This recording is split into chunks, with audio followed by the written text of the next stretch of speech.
Well, I came up here to the lab about 2 years ago to have an initial conversation about what I might do on the wall. Were you going to start here or here?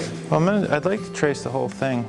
I proposed this piece as a tribute to the culture of birding and bird watching through the field guide. I wanted to create a piece that I hope people would find to be visually interesting and somewhat beautiful and also educational, and to have a dialogue with the other wall, which is more science-based. No, that's a sticky one. Basically, I did a wall of bird silhouettes, which was just Peterson's end papers blown up on a wall. But instead of having the list of names visible, I kept the list of names off the wall. I drew birds up until about the age of 9, and then I think because of certain things that were happening in my life, it sort of went through a complete shift in my life around that time, and I started becoming really obsessed with fish.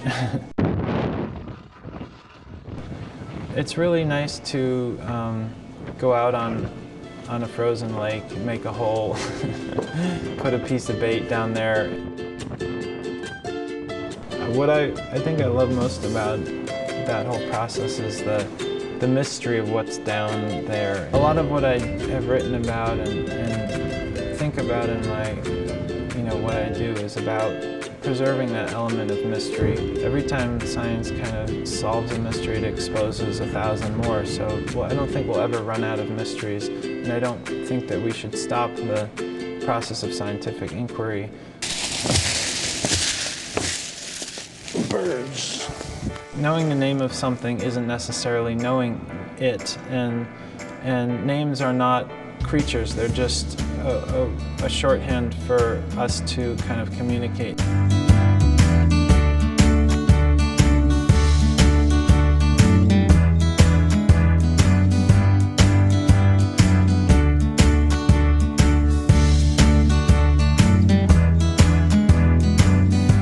You can know the name of a bird in all the languages of the world, but when you've finished, you'll know absolutely nothing whatever about the bird.